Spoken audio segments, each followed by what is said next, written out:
Normal भिंडी से अगर आप बोर हो गए हैं तो दही भिंडी ट्राई करें। ये भिंडी की रेसिपी ऐसी है जो हर थाली की जान बन जाए। इसे बनाना आज मैं आपसे शेयर कर रही हूँ। इसके लिए मैंने पहले 250 ग्राम भिंडी ली है और इसको मैंने अच्छे से धो लिया है, कपड़े से पोंछ दिया है। अब आप इसका हेड टेल रिमूव कर दें और बीच से भिंडी इस तरह से काट लें। लगभग 1 इंच के पीसेस हमें यहाँ पे भिंडी के काटने हैं। मैं आपको 2 तरीके दिखा रही हूँ भिंडी काटने के। पहला तरीका है इस तरह से आप भिंडी काट लें, सबसे ईजीएस्ट मेथड है। लेकिन अगर आप वो हैं जिसे थोड़ी सी शंका रहती है कि कहीं भिंडी में कीड़ा ना हो, तो आप पहले हेड एंड टेल रिमूव करें, एक गहरा सा मार्क लगाएं, भिंडी को अंदर से चेक कर लें कि भिंडी अंदर से खराब तो नहीं है और फिर इसे कट कर लें। भिंडी खुलेगी भी नहीं, इंटैक्ट रहेगी और आप भिंडी को इस तरह भी काट सकते हैं। जो रेसिपी मैं आपसे शेयर कर रही हूँ उसमें लगभग 1 इंच के पीस होने चाहिए भिंडी के। बहुत छोटे पीस काटेंगे तो ये घुल जाएंगे। अब 250 ग्राम भिंडी कट के तैयार है, तो मैंने ली है एक कढ़ाई और कढ़ाई के अंदर डाल रही हूँ 2 टीस्पून बेसन। 2 थोड़े बड़े चम्मच मैंने यहाँ पे खाने वाली चम्मच बेसन डाला है। इन्हें थोड़ा सा भून लें। आपको बेसन तब तक भूनना है जब तक इसमें से खुशबू आने लगे और हल्का सा ब्राउन हो जाए, यानी कच्चापन चला जाना चाहिए। देखिए बेसन यहाँ पे भुन चुका है। अब मैं पूरी तरह से कढ़ाई को क्लीन करके बेसन को बाहर निकाल लूँगी, जिससे बेसन ठंडा हो जाए। यहाँ पे मैंने कढ़ाई को कपड़े से साफ कर लिया है। 1 बड़ा चम्मच तेल डालें, 250 ग्राम भिंडी डालें। अब इसे मीडियम फ्लेम पे सौते करें। लगभग हमें भिंडी को 50 से 60% पकाना है। बिल्कुल नरम ना पड़े, इस बात का आप ध्यान रखें। और इस समय आप भिंडी को ढककर बिल्कुल ना पकाएं।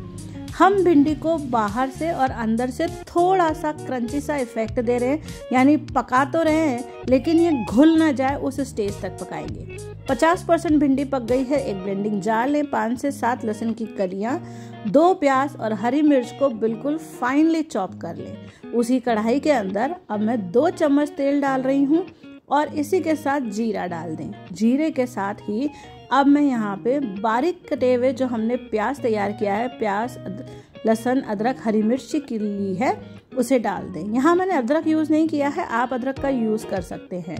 लेकिन बारीक कटा हुआ लहसुन, हरी मिर्ची और प्याज को अच्छे से भूनना है, जितने में इसकी खुशबू आने लगे। जल्दबाजी ना करें, लो टू मीडियम फ्लेम पे कुकिंग करें। प्याज को अच्छा सा ब्राउन इफेक्ट आने दें। जब तक प्याज यहाँ भुन रहा है तो चलिए हम बेसन की प्रिपरेशन कर लेते हैं। इस बेसन के अंदर डाल रही हूँ मैं 1 चम्मच कश्मीरी लाल मिर्च। इसी के साथ आप डाल दें 2 चम्मच धनिया पाउडर, हल्दी पाउडर। इसी के साथ मैं डाल रही हूँ इसमें थोड़ा नमक, जितना नमक आप खाते हैं उतना आप डालिए।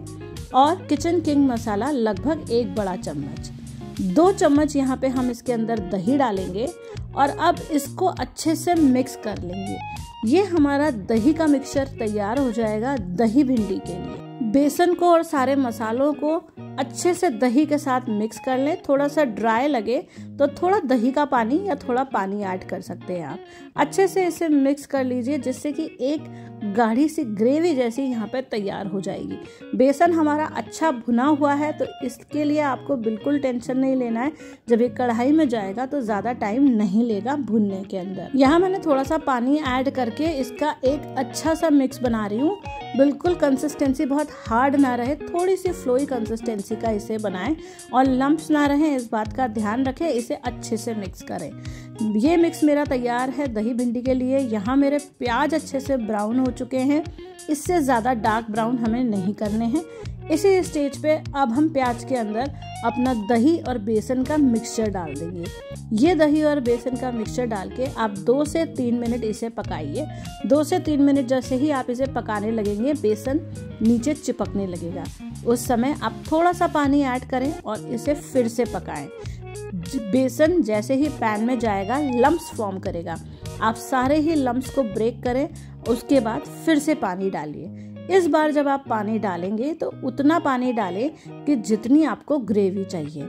अब बेसन के लम्प्स फॉर्म नहीं होंगे। अब आप बेसन को अच्छे से इस पानी के अंदर मिक्स कर दें, सारे ही लम्प्स को ब्रेक कर दें। बेसन बहुत जल्दी पकने लगता है और चिपकने लगता है। इस तरह का घोल टाइप का आपको बनाना है। गैस की फ्लेम मेरी लो टू मीडियम है थ्रू आउट ही। बहुत हाई फ्लेम पे अगर हम करेंगे तो बेसन बिल्कुल टाइट हो जाएगा जल्दी। यहाँ मैंने 50% पकी हुई भिंडी डाल दी है। अब यहाँ पे भिंडी, बेसन, दही का मिक्सचर सब कुछ एक साथ पकेगा लगभग 10 मिनट के लिए। अब इसको हम पकाएंगे तो हमारा जो दही भिंडी का रिजल्ट है वो बहुत अच्छा आएगा। इस समय आप कंसिस्टेंसी देख सकते हैं किस तरह की है। अब आप इसे कम आंच पे 10 मिनट के लिए ढक्कन लगा के पकने दीजिए। 10 मिनट बाद जब आप चेक करेंगे, आप देखिए हमारा जो बेसन का मिक्सचर है वो बिल्कुल लपटवा टाइप का हो गया है, यानी ना तो ड्राई है ना ही पतली ग्रेवी है। बिल्कुल इसी तरह का दही भिंडी चाहिए। 2 मिनट इसे खुला पकाएं और आप इसे सर्व करें। ये दही भिंडी की रेसिपी बहुत आसान और बहुत क्विक नो फेल रेसिपी है। बताए गए मेजरमेंट्स को आप डिस्क्रिप्शन बॉक्स में पढ़ सकते हैं और बताए गए तरीके से बनाएंगे तो आपकी रेसिपी कभी फेल नहीं होगी। दही भिंडी एक ऐसी रेसिपी है जो किसी भी पॉइंट पे फेल हो जाती है और अक्सर जहाँ दही डालते हैं वहाँ दही भिंडी की रेसिपी फेल होती है। मैंने जो आपसे अपना मेथड शेयर किया है, आप इस तरह से एक बार बना के ट्राई करिएगा।